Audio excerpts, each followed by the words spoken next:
Assalamualaikum warahmatullahi wabarakatuh. Apa kabar teman-teman para pencinta filsafat? Hari ini di channel Imanisme kita masuk ke video kedua yang akan membahas tentang periodisasi filsafat.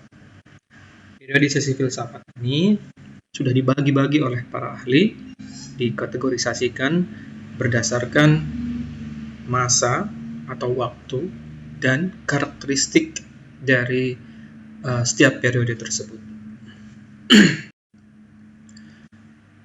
Periodisasi pertama yaitu Yunani klasik. Yang kedua, abad pertengahan. Yang ketiga, abad modern. Yang keempat, kontemporer atau masa kita saat ini. Nah, keempat periodisasi ini merupakan suatu periode yang memiliki karakteristik berpikir filsafat atau memiliki tema filsafat yang berbeda-beda. Yunani klasik berbeda dengan abad pertengahan, berbeda dengan modern, juga berbeda dengan kontemporer. Begitupun dengan periode-periode yang lain, seperti abad pertengahan berbeda dengan yang lainnya, modern juga berbeda dengan yang lainnya, serta kontemporer yang kita waktu sekarang ini, tema filsafat pada saat ini juga berbeda dengan karakteristik filsafat pada masa sebelumnya. Filsafat Yunani klasik. Filsafat Yunani klasik, tanda tanya. Apakah istilah ini betul? Ataukah kita gunakan filsafat Yunani kuno? Kedua istilah ini merupakan hanya sekedar istilah bagi saya, sekedar istilah. Kedua-duanya sebenarnya bisa kita gunakan dan kita manfaatkan, tergantung nanti bagaimana cara memanfaatkan dan menggunakannya. Nah, sebenarnya di dalam periode filsafat Yunani klasik atau kuno ini memiliki dua karakteristik sepanjang abad ke-6 sebelum Masehi sampai abad ke-6 setelah Masehi.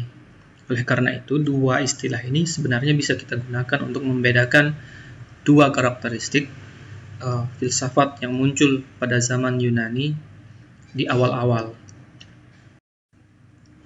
Kuno versus klasik. Nah, begini cara memanfaatkannya. Atau kita kategorisasikan, kita pisah dulu. Filsafat Yunani pada waktu itu temanya apa saja. Nah, ini dia. Pertama, filsafat Yunani kuno. Kita ambil istilah Yunani kuno untuk memberikan definisi filsafat yang memiliki karakteristik satu, semi-demitologisasi. Jadi ada beberapa filsuf yang mengeksplor pemikirannya, kemudian mengeksplor ilmunya, tapi masih memuat mitos-mitos tertentu. Itu si filsafat Yunani kuno yang satu karakteristik. Tadi yang di awal saya sebutkan bahwa ada dua karakteristik pada zaman Yunani kuno. Lalu karakteristik yang kedua yaitu semi-rasional. Karena semi-demitologisasi berarti kan semi-rasional. Sebagiannya masih ada mitosnya, sebagian sudah rasional. Yang ketiga bercorak kosmologis, artinya ya seperti kategorisasi filsafat yang dilakukan oleh para ahli, bahwa mereka mengatakan bahwa Yunani kuno atau Yunani klasik itu adalah filsafat yang memiliki karakteristik kosmosentris atau yang berpusat pada alam. Yang ketiga ini bercorak kosmologis, artinya coraknya itu filsafatnya ialah membahas tentang alam semesta, mulai dari asal kejadian alam semesta, bagaimana perubahannya, esensi alam semesta itu apa, substansinya apa. Nah, itu seputaran pembahasan dari filsafat Yunani kuno yang memiliki karakteristik kosmologis atau kosmosentris. Yang keempat, dimulai oleh Thales. Nah, kita sama-sama mengetahui ya. Jadi orang-orang atau para ahli filsafat mendeteksi bahwa Thales inilah yang memulai filsafat alam pada waktu itu di zaman Yunani. Nah, misal contoh filsafat alam yang dieksplor oleh Thales adalah esensi dari alam semesta itu apa sebenarnya. Nah, Thales mengatakan bahwa esensi alam semesta itu adalah air, karena sebagian besar makhluk, sebagian besar yang hidup ini seperti manusia, hewan, tumbuhan itu memiliki unsur cairan air.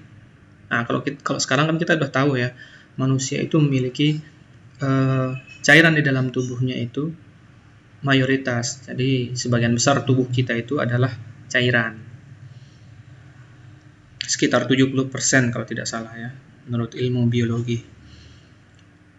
Tapi apa yang diungkapkan oleh Thales ini masih terpengaruh oleh mitos Yunani yang menganggap bahwa segala sesuatu itu berasal dari air, atau esensi dari segala sesuatu itu, inti dari alam semesta itu adalah air.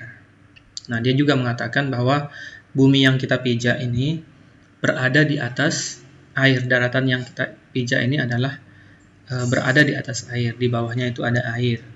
Ya, betul juga sih sebenarnya. Cuman memberikan rasionalisasi menggunakan elemen elemen di dalam alam semesta ini merupakan salah satu ciri adanya mitos yang masih melekat di dalam pemikirannya Thales, ya kan? Mitos Yunani kan banyak ya, termasuk mitos-mitos tentang air, dewa laut, kemudian ya dewa api dan lain-lainnya itu. Kayak semisal mendefinisikan atau membuat rasionalisasi dari gempa bumi, kan mitos Yunani kuno mengatakan bahwa itu ada dewa bumi yang sedang menggerakkan kepalanya, begitu ya. Itu beberapa mitos. Jadi unsur-unsur alam seperti tanah, bumi itu ya, air, kemudian api itu masih terpengaruh oleh mitos Yunani. Ya gitu ya. Misal ada juga anak Heraklitus ya. Heraklitus yang mengatakan bahwa esensi dari alam semesta itu adalah gerak perubahan yang dilakukan oleh suatu energi. Dia mengatakan bahwa energi itu adalah api. Jadi api itu bisa merubah air menjadi uap atau merubah benda cair menjadi benda padat. Misalkan adonan roti yang cair kemudian dipanaskan bisa menjadi padat roti, gitu ya. Itu energi yang memberi gerak perubahan pada alam semesta itu menurut Heraklitus adalah esensi atau sumber awal atau hal yang paling penting di alam semesta itu. Nah, itu juga masih terpengaruh dari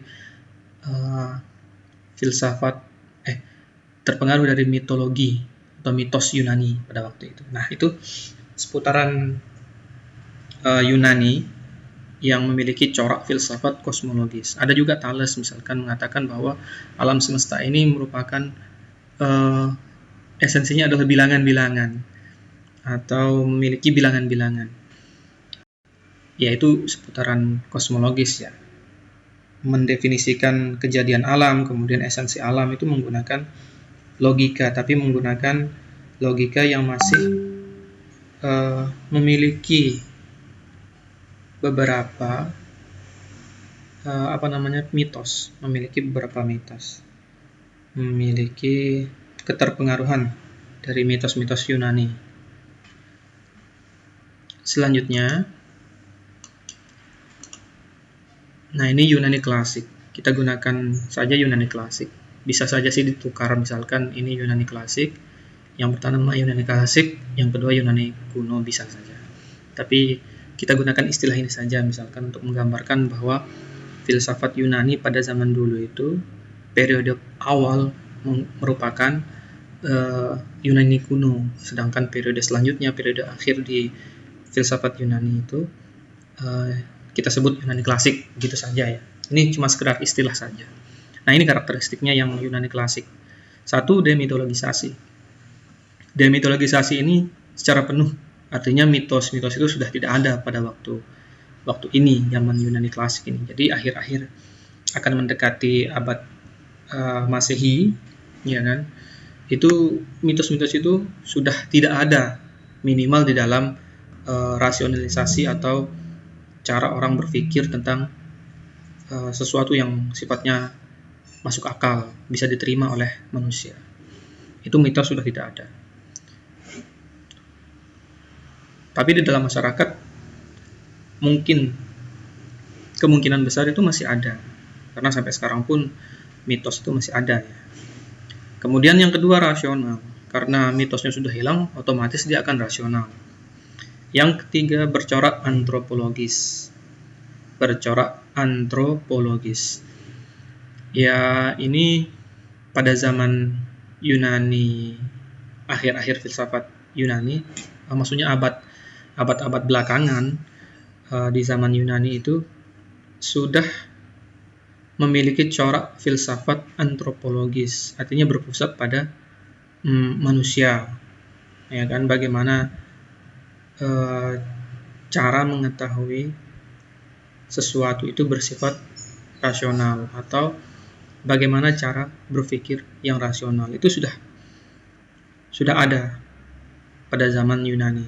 Jadi sebenarnya zaman modern yang memiliki karakteristik antropologis yang yang dikategorisasikan oleh para ahli yang memiliki corak antropologis sebenarnya terpengaruh dari zaman Yunani akhir ini, zaman Yunani belakangan.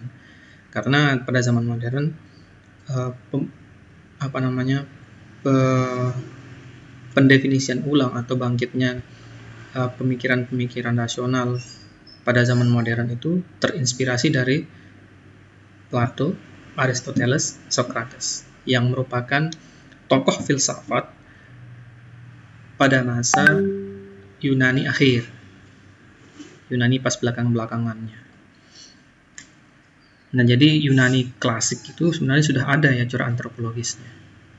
Dimulai oleh Socrates. Nah, kita tahu sendiri bagaimana ceritanya Socrates ya, melahirkan pikiran-pikiran rasional menggunakan metode yang unik pada zaman itu ya. Bertanya, kemudian ada permasalahan, bertanya kepada orang, sehingga orang itu berpikir dan mendapatkan hasil yang kira-kira rasional. Kemudian hasil tersebut kembali disangsikan, kembali diragukan oleh Socrates, sehingga kembali dipertanyakan.